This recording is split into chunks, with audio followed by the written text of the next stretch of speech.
the funniest joke I know.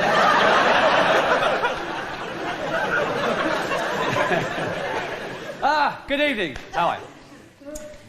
Quite honestly, it just would be impossible to start any live show this week without mentioning a certain Mr. John DeLorean. A man who has given an entirely new meaning to the expression having your car decoked.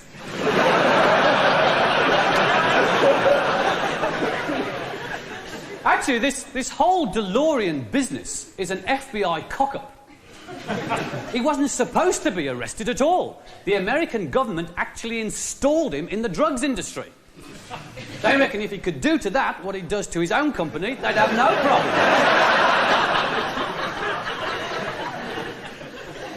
It's a bit ironic, too, that all this should happen in the first week of the British Motor Show. And I was up in Brum on Thursday at the Motor Show. I was having a walk round, and when you know, the news had broken that morning, and everyone was looking around the cars, and they were peering underneath, sniffing.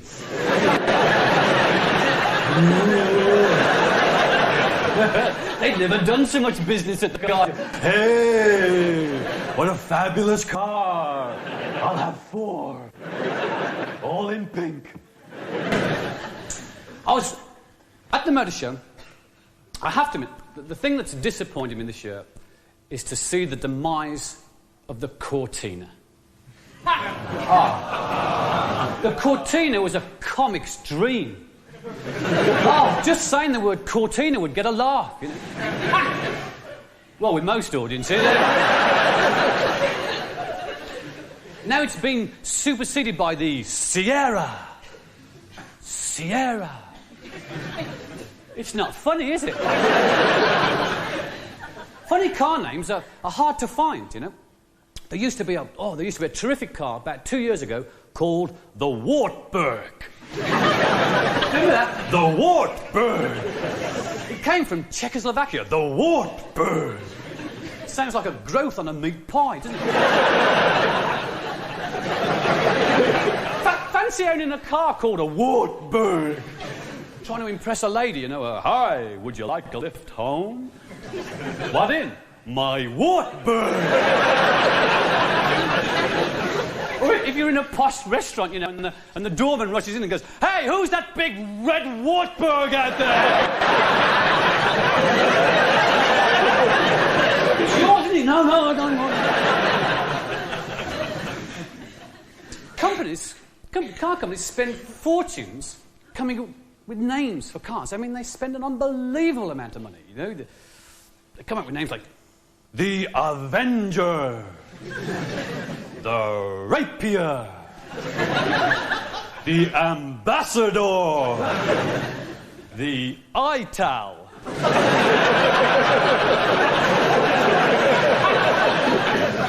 They actually paid somebody to come up with that one, didn't they? Well, Robinson, this new car has cost £45 billion to develop. What have you decided to call it? The Ital, sir.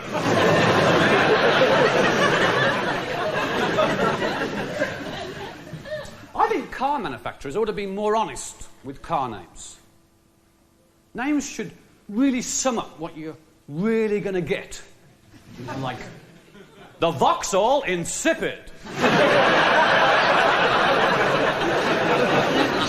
The Morris Boring. The Mercedes Grossenpreisen. The Triumph, what's that knocking noise in the back?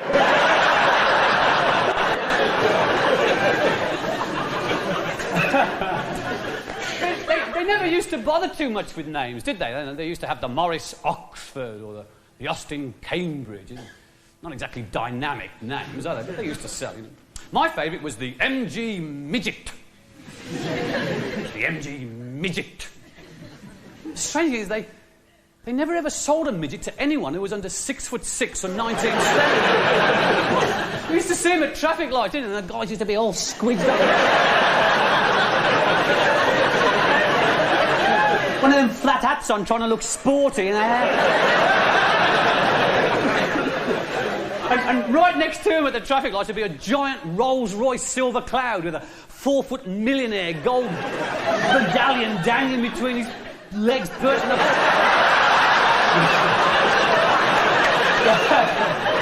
He'd be perched on a big pile of cushions, wouldn't he, staring over the steering wheel. And he'd have a butler on the floor working the pedals like mad. Oh, car names amuse me. I've always found Ferraris fascinating. I mean, how do you sell a car that costs £30,000 more than most other cars?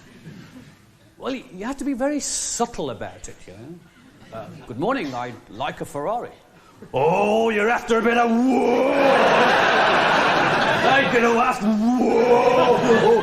No problem, so get a Ferrari. The girls like rides in Ferrari, you know. Get it, ride. Whoa, hey. Drive round Trafalgar Square, open the windows, the birds come flocking in, so right. Oh, really? I'll have one. My pet hate in cars is that wretched French thing, that de chevaux, you know that 2CV. It looks like an upturned corrugated pram on wheels. Only the French could come up with a design like that and sell it to us. Who buys them? I'll tell you who buys them. Vegetarians. Every time you see one drive by, it's packed with vegetarians.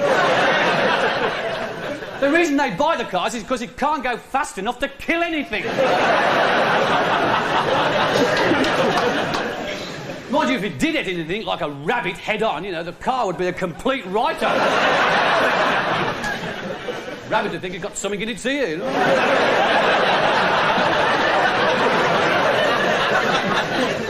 Carrott. Then... Thank you. Oh, very funny. Why didn't you sod off?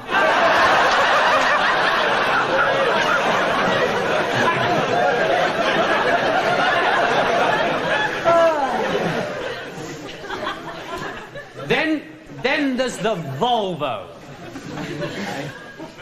What a strange car the Volvo is, isn't it? You know, like a bloop.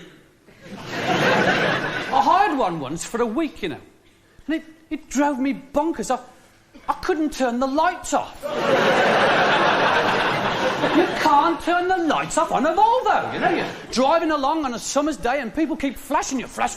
Your lights are on! Your lights are on! Your lights are on! Your lights are on!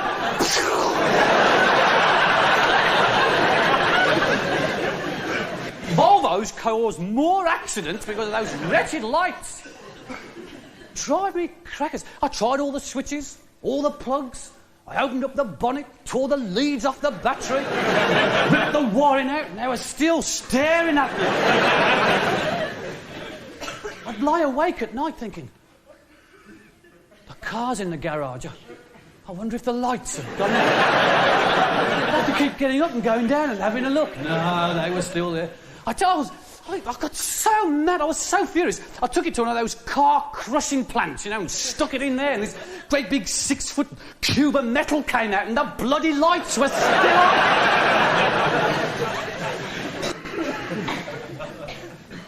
If anyone does know how to turn the lights off on a Volvo, you must be a blooming genius, that's all right. Two things also that go on forever and ever are the operas of Wagner and any speech of Arthur Scargill. Therefore, it was only natural that the BBC should combine the two in one massive production, Scargner's Ring. For the first time on television, this monumental story of legendary heroic deeds of our time, Scargner's Ring. Deep in the bowels of the earth, Arthuric the dwarf has enslaved his fellow dwarfs with his magic promise of a 45% pay increase. Incensed by the refusal of the earth goddess to meet his demands, Arthuric pledges himself to destroy Valhalla, the palace of the gods. He turns into a serpent and leads his followers out of the dark satanic mines to strike at the heart of the earth goddess's empire and to begin the struggle for world domination. Just sit back and enjoy it.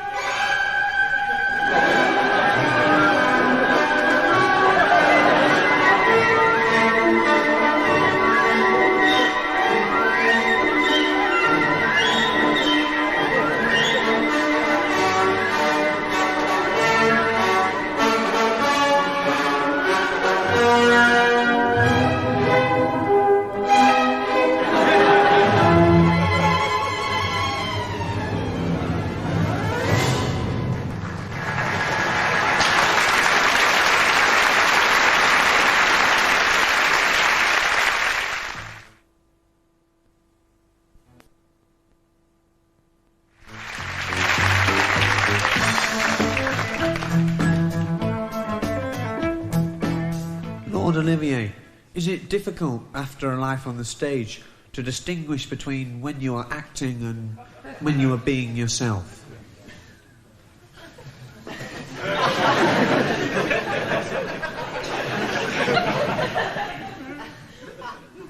Prompt.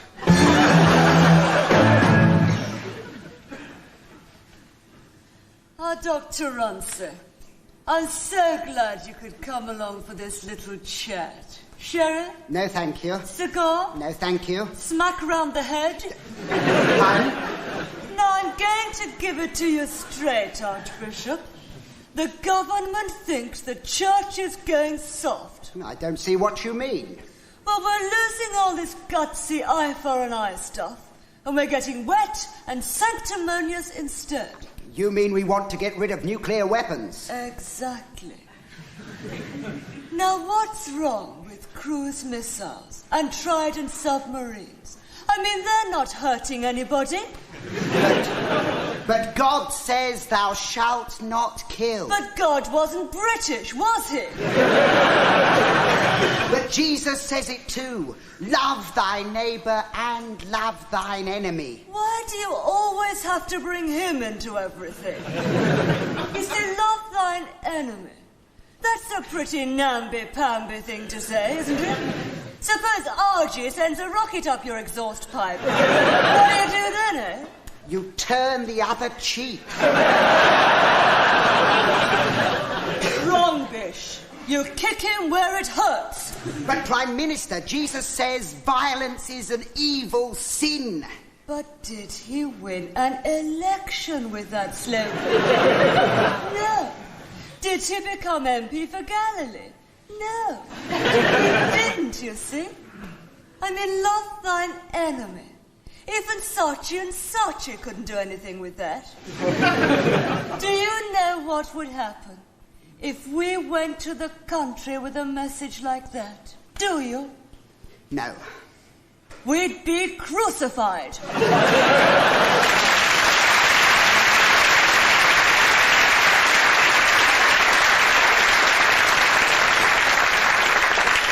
The church hasn't been the only subject of controversy this week. For instance, Frank Sinatra has been seen a lot in the company of the president, and the mafia's worried that it's giving Frank a bad name. Ian McGregor has warned British steelworkers that no one's safe from the axe. Trouble is, they're so far behind with productivity that the axe hasn't been made yet. And cable TV's coming. What sort of difference is it going to make to your viewing habits? Well, in the States, they've had cable for years. They have some shows where viewers at home can get involved by pressing a little button that feeds back to the studio. So you can get, like, a kitchen scene with a man and a woman, and they freeze the action and ask you how you'd like the drama to unfold. Do you A, want more sex, B, more violence, or C, both?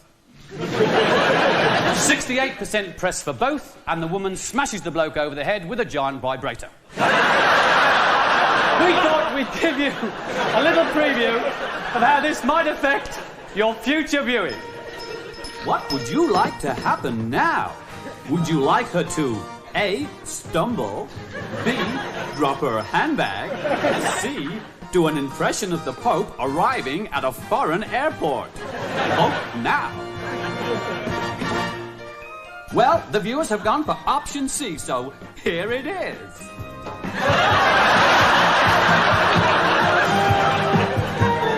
What would you like the result of this bout to be? A, the white boxer wins. B, a draw. C, the black boxer wins. Vote now. You voted for a draw, so let's see it.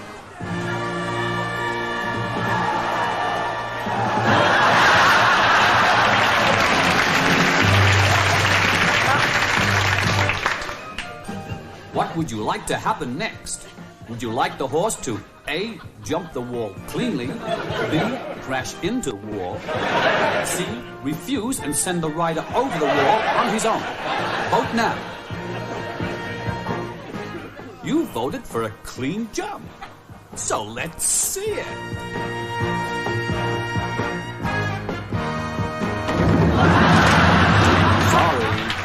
cheated a bit there. But remember, your cable TV station retains editorial control at all times.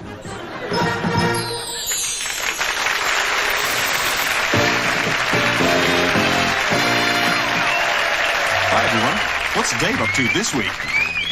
Oh, yes. This week, Dave's going to try and smuggle 15 kilos of marijuana through the customs at Heathrow Airport. Best of luck, Dave. I should think you're going to need it.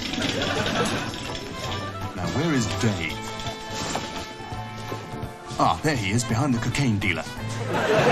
This is it. Passport time. Okay, you're through. Keep on going, Dave. You're nearly there. Oof! Hey, Dave, don't hide in that tunnel. They're bound to catch you in there. That's better. All right, now just get a grip on yourself. You're nearly through. What's this? Probably just routine. Uh-oh! Tough tomatoes, Dave. Oh, well, you can always open up a car plant in Northern Ireland. See you next week. I hope.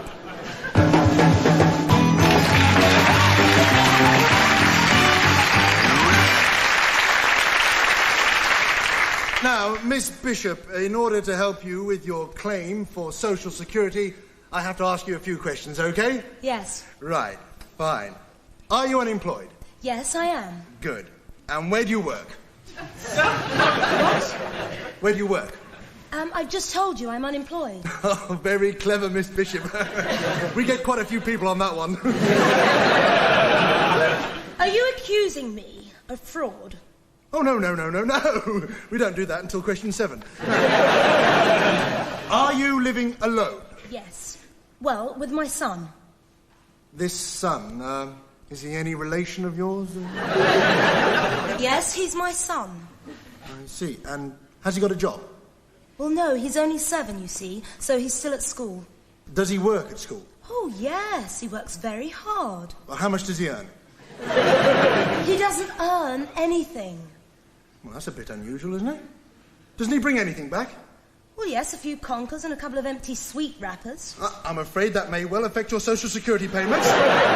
What? And how much do you earn a week? Earn? From sleeping around? I do not sleep around. Oh, I see. You only do it here in your own house. Well, at least that tallies with what the neighbours say. You've been asking my neighbours about my sex life. You don't... Now, Miss Bishop. There's no need to take that attitude. Perhaps we'd better get on to the next question. I don't want to hear it. Orgasms. Look! Do you have orgasms with these men you sleep with, Miss Bishop? I am not going to answer any more of your bloody stupid questions. I take it you're withdrawing your claim, then? Yes, and you can withdraw from my house, you dirty, twisted little pervert. Miss Bishop, we are only trying to help you. There's no need to get personal.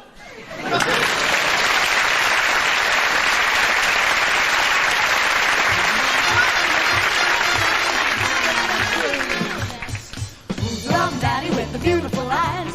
What a pair of lips I like to try and precise. I'll just tell her, baby, won't you swing it with me? Hope it tells you, baby, what a wing it will be. So I sat politely down and may I intrude? He said, don't keep me waiting when I'm in the mood. First I held him tightly and we started to dance. Then I held him tightly, what a dreamy romance. And I said, oh, baby, it's 3:15. There's some afternoon, I want you to share it with me. Well, he answered, baby, don't you know that it's rude to keep my two little waiting when they're in the mood. In the mood. We're always kissing in the mood. It's crazy love thing in the mood. What I was missing, it didn't take me long to say I'm in the mood now. I could say Bella, Bella, even say wunderbar. Each language only helps me tell you how grand you are. From here, Mr. Shane, you've heard it all before. Well, let me try to explain. From here, Mr. Shane means that you're grand. This one, we don't. From here, Mr. Shane, na na na na na na na na na. From here, Mr. Shane, na na na na. Seems like the other day, my baby went away. He went away across the sea. 2 twisted years in store. And then this letter came by.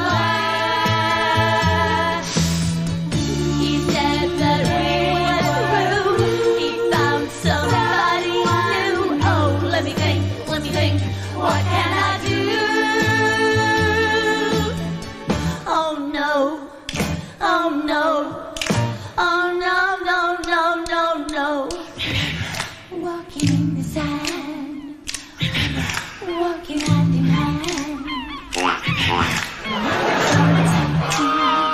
Your smile was so inviting. When you touched my cheek with his fingertips, softly, softly we read weather. Baby love, I met you, oh, I met you. But all you do is treat me bad, break my heart and leave me sad. Tell me what did I do wrong to make you stay away so long? Ooh, need to hold you once again, my love. Really want to embrace my love. Don't say I love you, baby. I love in my eyes, why don't you say I love? I'm not happy like I used to be. Loneliness has made a fool of me. Set me free, why don't you, babe? Get out my life, why don't you, babe? 'Cause you don't really love me. You just keep me hanging on. You don't really need me. You just keep me hanging on. You say although we broke up, we still gonna be good friends. How can we still be friends when seeing you only breaks my heart again? And there ain't nothing I can do about it.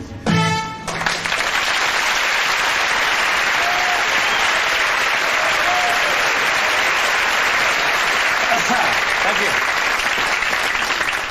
That was skirted issue. Right. If there's an issue of the day that's not being skirted around, it's natural childbirth. It seems to be permanently in the news. What is natural childbirth? Well, see, we know what unnatural childbirth is. Nowadays, unnatural childbirth is a woman having a baby on her back, lying in a hospital bed. Most of us here are unnatural births. We've been doing it wrong for 30 years. What is natural? Well, there was a woman in the news this week who had her baby in a big plastic paddling pool filled with 500 gallons of warm, salty water, her husband at one end, the midwife in the middle, and the local GP doing his best to avoid treading on the umbilical cord. Now that's natural childbirth. There are several other sorts of natural childbirth. There's natural Tory childbirth, which abolishes all labour.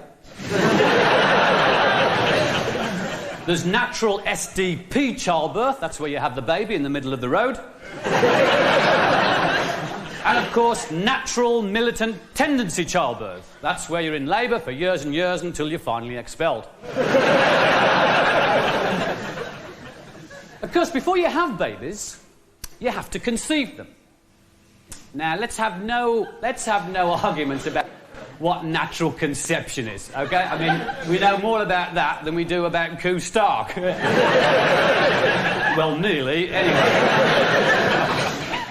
And all this stuff about test tube babies, it threatens my masculinity, you know. Yeah, all these chains of sperm banks spreading everywhere. I mean, it suddenly struck me that women can do without me.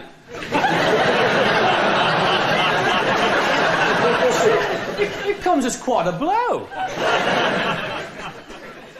And I've often wondered what a sperm bank is as well. I've never actually been to one, but someone said that they'd been, and it was just like an ordinary bank, you know. You have to queue for half an hour to make a deposit.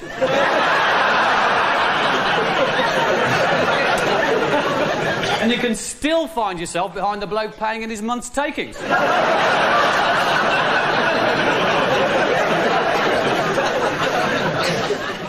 I often wonder who these sperm donors are. Well, it worries me, you know.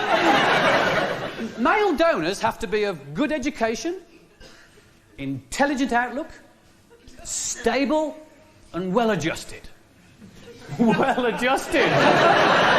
It's contradictory, isn't it? What well-adjusted geezer sits on his own in a cubicle glopping away to a copy of the British Medical Journal?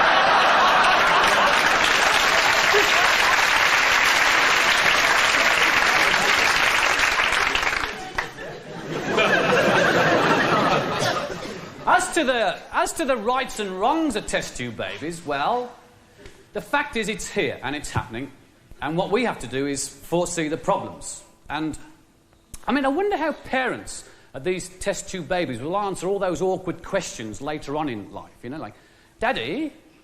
Yes, dear? Where did I come from? Yes, well, Catherine, You came out of a tube.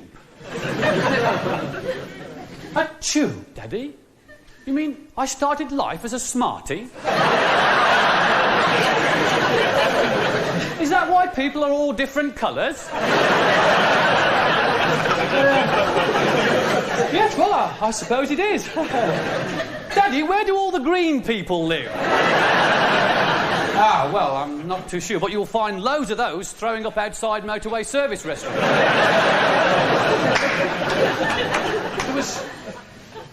There was a quote in the press earlier in the week from this book, Dr. Burstall's book on children.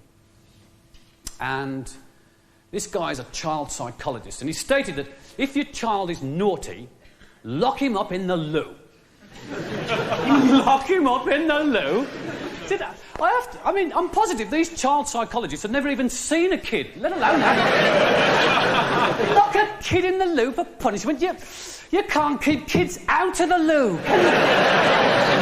It's sod's law, isn't it? You know, try and give a kid a bath and he faints with fear. Show him a lavatory pan filled with water and he's mesmerised.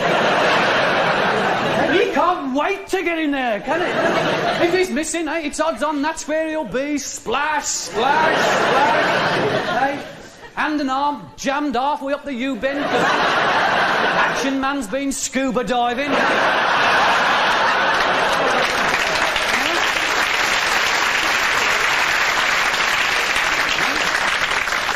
If it's not that, it's the Labrador puppy baying its head off because the kid's nicked his Andrex roll.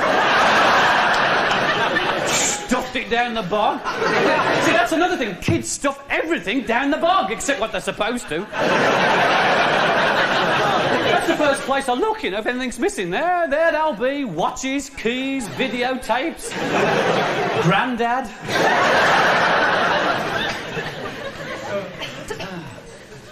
Lock them in the loo. It's no wonder children grow up confused and, you know, delinquents and meander aimlessly through life. Here's another illustration, right? I mean, we tell our children not to talk to strangers. Whatever you do, don't talk to strange men or women. They offer you sweets, just turn and run, screaming to the nearest person or into the shop. Bawl your head off. Shout, scream. Beware of men in long, dirty coats who tempt you with goodies, promising you special treats. Whatever you do, have nothing to do with strange men.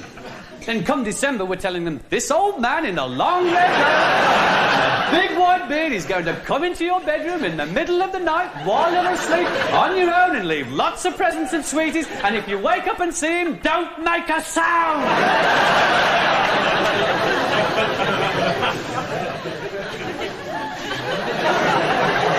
How does he get into the house, Daddy? Down the chimney. Can burglars get down the chimney? Don't be stupid.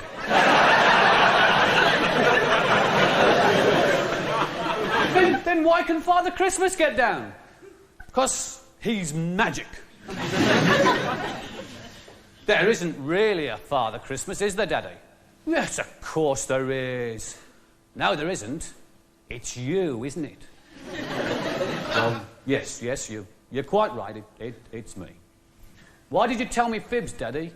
When I tell fibs, you lock me up in the loo. It's not really fibs, do you see? Father Christmas is just a make-believe person we told you about to give you a bit of fun and to get you to do what you're told. You mean he's like God? No. He really exists. Where? The North Pole? No. No, he really does exist, but you can't see him. Oh, Daddy. You're God, aren't you? It's you again. I use it to find gardening equipment. I use it to find clothes shops. I use it to find sperm donor clinics. Let your fingers do the walking. Harold Jonathan Bridgewater, you are charged with criminal negligence in that you deliberately took part in a birth without the attendance of a qualified person. How do you plead?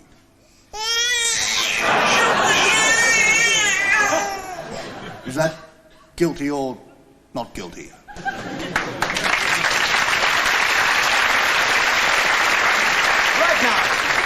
Right now, Mr. and Mrs. Dudley, are you sure you want to have a test tube baby? Yeah, we're desperate. Yeah, only we're not too sure what it involves. Well, there's nothing to worry about. The technology is really quite straightforward. If you'd just like to come over here. Right now, what would you like, a boy or a girl? A boy, please. Yeah.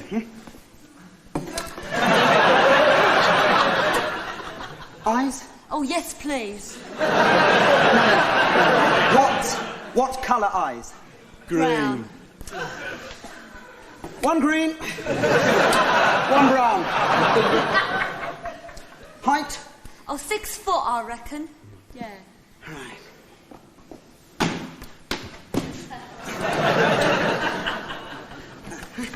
And, could you make him very intelligent? Yeah. Well, a little bit more, you know, like father, like son. Right. Do you want it straight? What? Heterosexual. Oh, we don't mind. Yeah, we're not fussed. And, do you have any preference for politics? Labour. Tory. Make it SDP then. Right now, was there anything else? Well, yeah, we was wondering, is there any possibility of twins? Why didn't you say so? You want a double.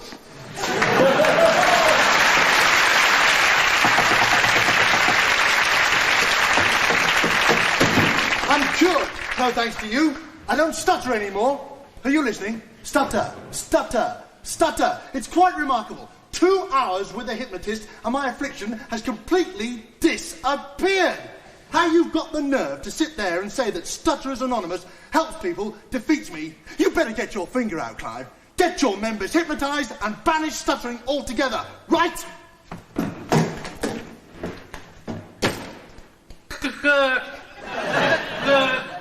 Come in.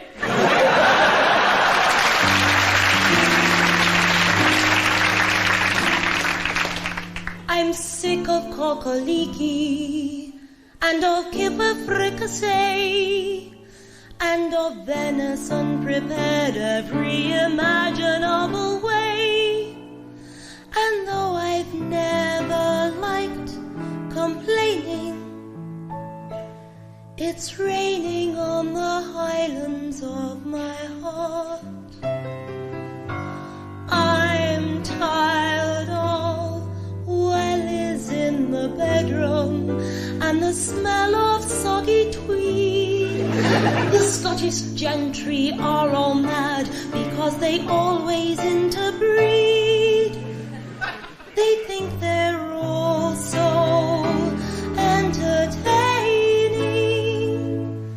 but it's raining on the highlands of my heart.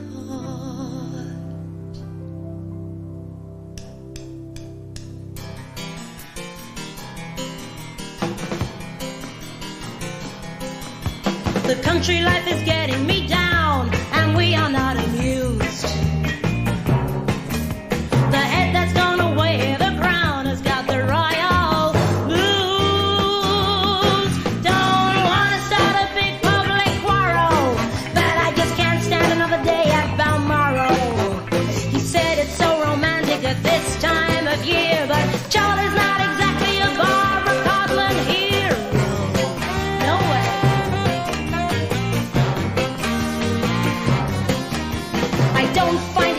Eddie Seagoon impression's very funny. I'd rather be in Knightsbridge, spending all of his money. Life used to be exciting in South Kent, but now I'd only hit the news if I got pregnant again. But then Charlie's far too busy shooting anything that moves, and judging by the headline, his father disapproves.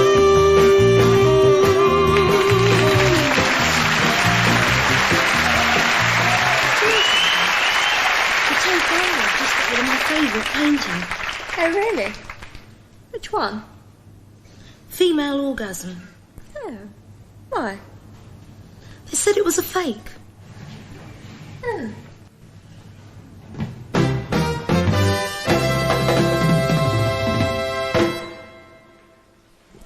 Welcome to the Mecca Ballroom, Hammersmith, for the finals of Cult of the Year. We've seen the spiritual leaders in their swimming costumes and in evening wear, so let's see them for the final time in their devotional dress. Can we have our first contestant back, please? It's contestant number 35, Mr. Harry Krishna.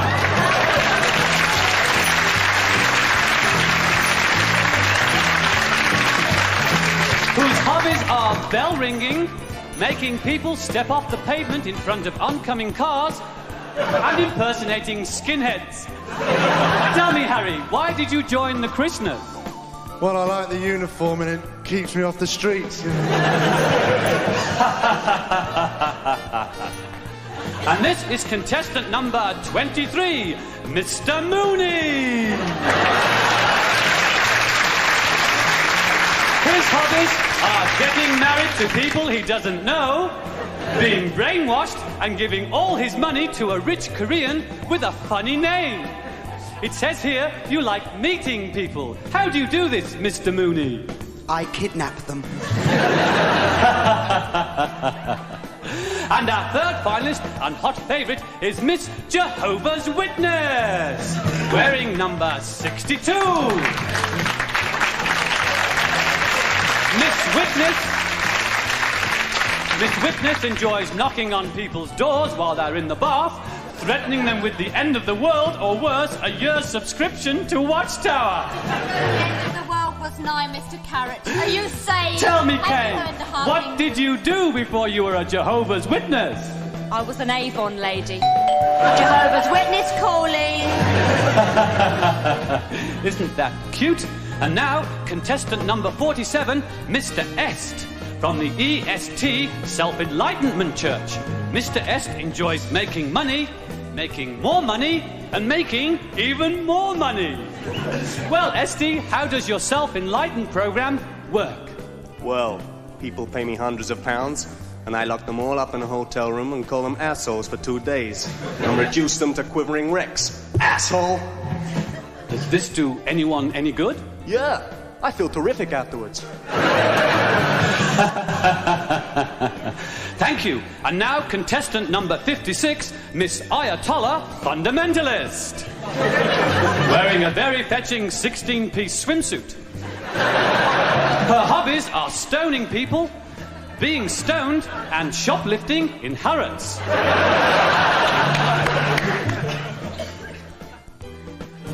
I see the Ayatollah's caught you thieving. Anyway. But it's all a waste of time because the winner of Cult of the Year is me, Al Greenberg, born again Christian!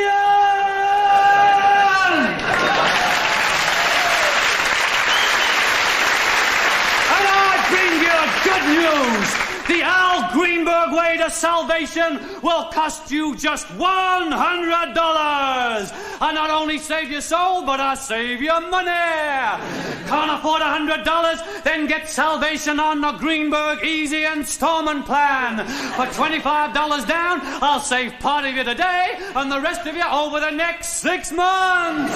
So reserve your place in heaven today, and with every deposit received, I'll send you absolutely free of charge the Al Greenberg Dayglow Jesus. complete with nodding head for the back of your car. Are you ready for salvation, brothers and sisters? Yeah! Give me a hallelujah! Hallelujah! It's a miracle! Yeah! It's the Al Greenberg Hour of Salvation time. Find salvation with Al Green.